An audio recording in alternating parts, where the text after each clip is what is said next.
Don't forget to like the video, share your thoughts in the comments, and subscribe to stay updated with our latest stories. It was a Tuesday morning, the kind of day that starts with gray skies and a quiet drizzle, the kind of weather that makes you want to stay in bed with a cup of tea and a good book. I was 52, living alone in a cozy little house on Maplewood Lane, a street where everyone knew each other, but no one really knew each other, if that makes sense. We waved, exchanged pentes, and occasionally borrowed a cup of sugar, but that was about it. Life was predictable, comfortable, and if I'm being honest, a little lonely. That morning I was sitting at my kitchen table, staring out the window at the rain-soaked garden. My hydrangeas were blooming, their blue ped heavy with water, and the oak tree in the backyard swayed gently in the breeze. I was lost in thought, sipping my chamomile tea, when I heard a knock at the door. Now, I wasn't expecting anyone. My son David was busy with his own life in the city, and my friends were all tied up with their families or work. I hesitated for a moment, then set my cup down and walked to the door. When I opened it, I was surprised to see my neighbor, Mr. Thompson, standing there. It was a tall man in his late 60s with silver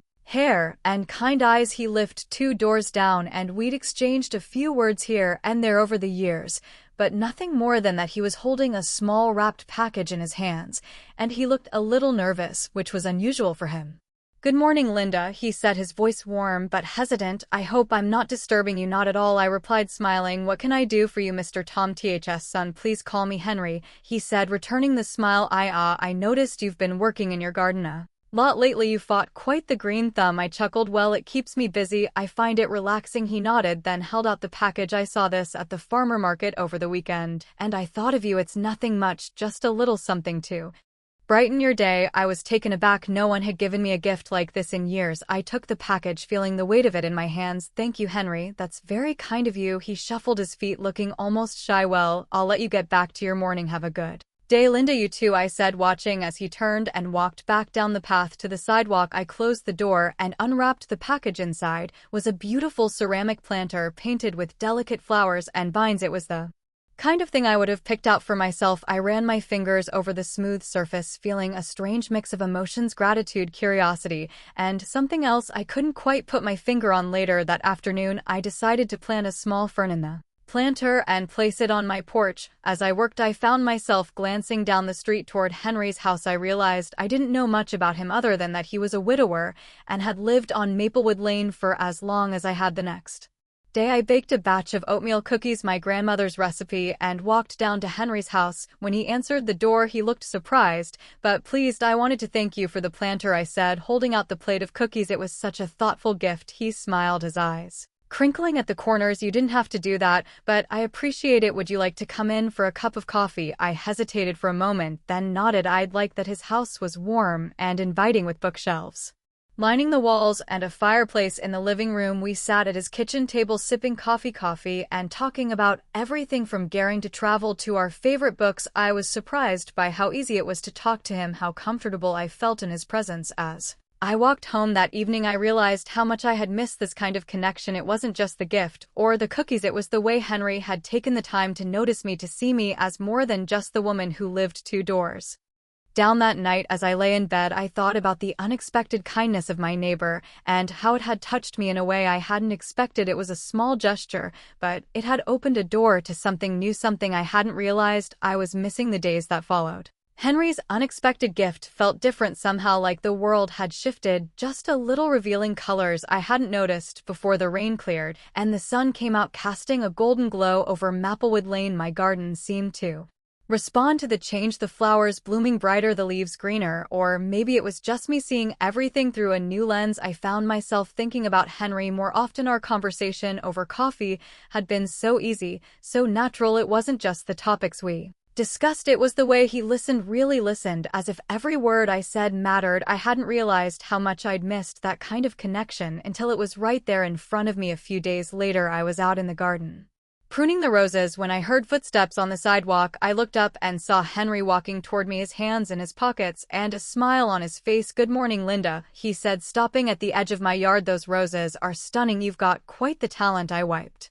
my hands on my apron and smiled back. Thank you, Henry. They're my pride and joy. Would you like to come in for a closer look?" He nodded, and I him through the gate, pointing out the different varieties, the deep reds, the soft Pink's the creamy whites. He listened intently, asking questions and admiring the blooms. He said, after a while, I've always wanted to have a garden like this, but I've never had the patience for it. I admired your dedication. It's not as hard as it looks, I replied. It just takes time and a little love. He chuckled. Well, maybe you could teach me a thing or two. I hesitated for a moment, then said, I'd be happy to. Why don't you come by tomorrow morning and we can get started? His eyes lit up. I'd like that. Think you, Linda. The next morning, Henry arrived right on time, wearing a pair of old jeans and a flannel shirt. I handed him a pair of gardening gloves and showed him how to prepare the soil for planting. We worked side by side, talking and laughing as we dug and planted and watered. It was surprisingly fun, and I found myself enjoying his company more than I had expected. As the days turned into weeks, our gardening sessions became a regular thing. We'd meet in the mornings, sometimes at my house,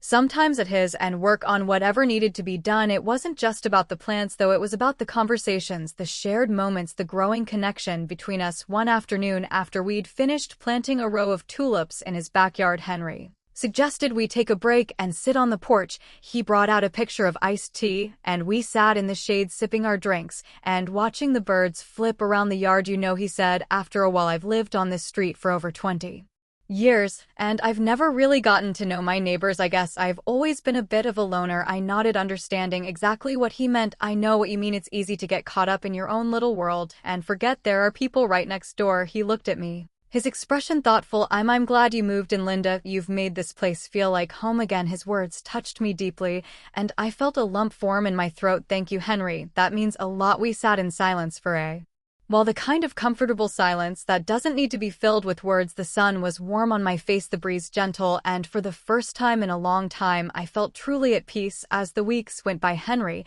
and I grew closer. We started sharing more than just gardening tips. We shared stories about our lives, our families, our dreams. I learned that he had been a teacher before he retired, that he loved jazz music and had a soft spot for old movies. He told me about his late wife, Margaret, and how much he missed her. She was the love of my life, he said one evening as we sat on my porch watching the sunset. I never thought I'd find someone who could make me feel that way again. I looked at him, my heart aching for the pain in his voice. I understand it's hard to lose someone you love. He nodded, his eyes distant, but I think she'd be happy to see me like this, spending time with someone who makes me smile. His words stayed with me long after he'd gone home. That night I lay in bed staring at the ceiling, thinking about Henry and the unexpected friendship we built. It wasn't something I had planned or expected, but it had become an important part of my life, and as I drifted off to sleep, I couldn't help but wonder where this journey would take us next. Life has a way of testing us, doesn't it? Just when you think you found your footing, something comes along to shake things up. For Henry and me, that something was a storm, a big one. It was late September, and the weather had been unusually warm for that time of year. The leaves on the trees were just starting to turn, painting the neighborhood in shades of gold and red. Henry and I had been spending more and more time together, not just gardening, but also sharing meals, watching movies, and even taking a few day trips to nearby towns. It felt like we were building something special, something real. But then the storm rolled, and it started as a distant rumble of thunder, a dark line of clouds on the horizon. By evening, the wind had picked up and the rain was coming down in sheets. I stood at my living room window watching the trees sway and the rain pound against the glass. The power flickered once, twice, then went out completely, plunging the house into darkness. I fumbled for a flashlight and lit a few candles, trying to make the best of it. But as the storm raged on, I couldn't shake the feeling of unease that settled in my chest. Then I heard it, a loud crash followed by the sound of splintering wood. My heart leaped into my throat. I grabbed my raincoat and flashlight and ran outside, the wind whipping my hair and the rain soaping through my clothes. In seconds, I followed the sound to Henry's house, where I saw the source of the noise. A massive oak tree in his backyard had been struck by lightning and had fallen crashing through part of his roof. My stomach dropped. Henry the first shouted, rushing to his front door. I pounded on it, my heart racing. Henry, are you okay? The door opened, and there he was, looking shaken but unharmed. Linda, he said, his voice tight with worry. I'm fine, but the tree, it came through the roof. I stepped inside, shining my flashlight around. The damage was worse than I thought. The tree had smashed through the corner of the living room, sending debris everywhere. Rain was pouring in through the hole in the roof, soaking the carpet and furniture. We need to get you out of here, I said, grasping his arm. It's not safe. He hesitated, looking around at the mess.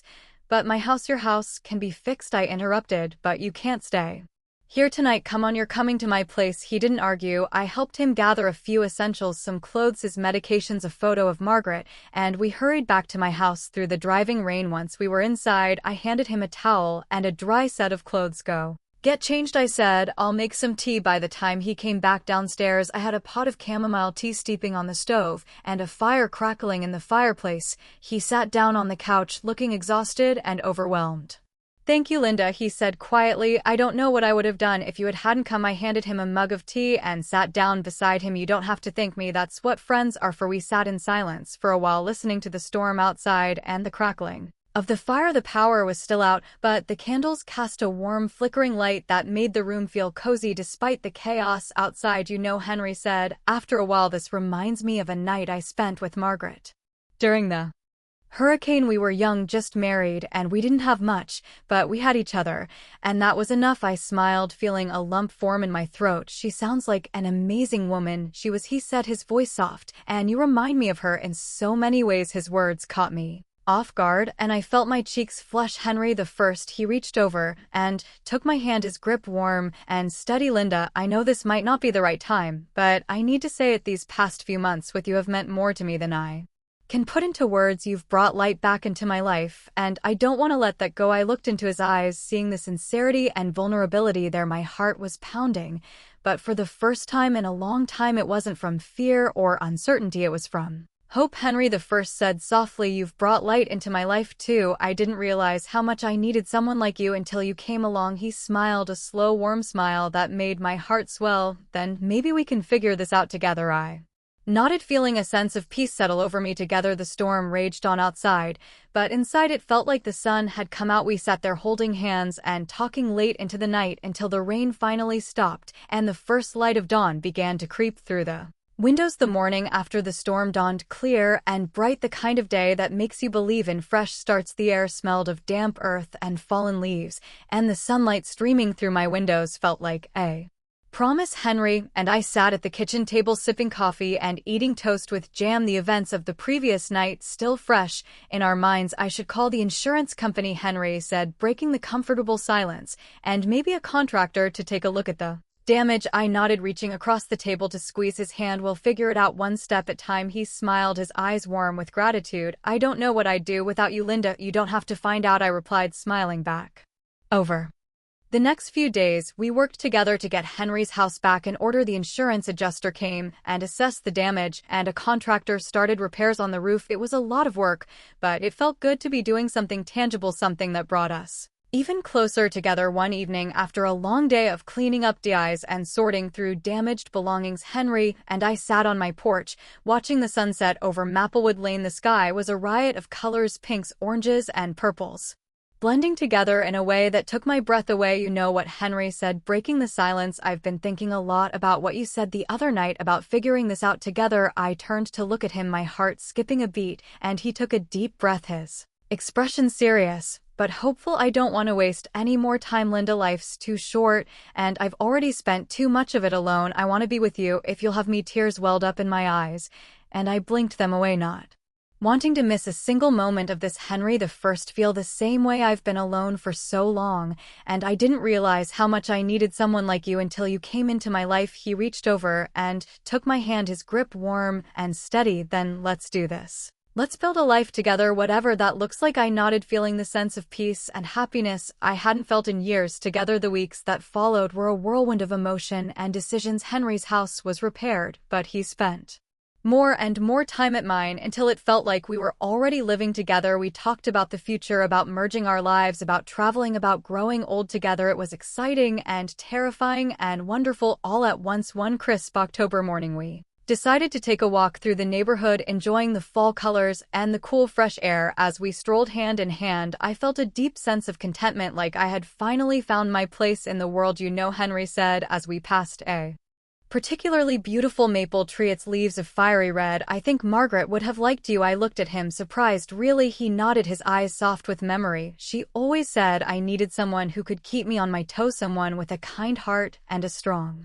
spirit. That's you, Linda. Tears filled my eyes again, but this time I didn't try to blink them away. Thank you, Henry. That means more to me than you know. He stopped walking and turned to face me, taking both of my hands in his. Linda, I know We're not young anymore, but I think we've got a lot of good years ahead of us, and I want to spend every one of them with you. I smiled through my tears, feeling a joy so profound it almost hurt. I want that to Henry more than anything. He leaned in and kissed me, then a gentle, tender kiss that felt like a promise, and in that moment, surrounded by the beauty of the season and the warmth of his love, I knew that this was just the beginning of something beautiful. As we continued our walk, the sun shining down on us and the leaves crunching beneath our feet, I felt a deep sense of gratitude for Henry, for the life we were building together, and for the unexpected kindness that had brought us to this moment. Life had thrown us a few curveballs, but we had weathered the storm and come out stronger on the other side. And as I looked ahead to the future, I knew that whatever challenges lay ahead, we would face them together, because sometimes the most beautiful things in life come when you least expect them.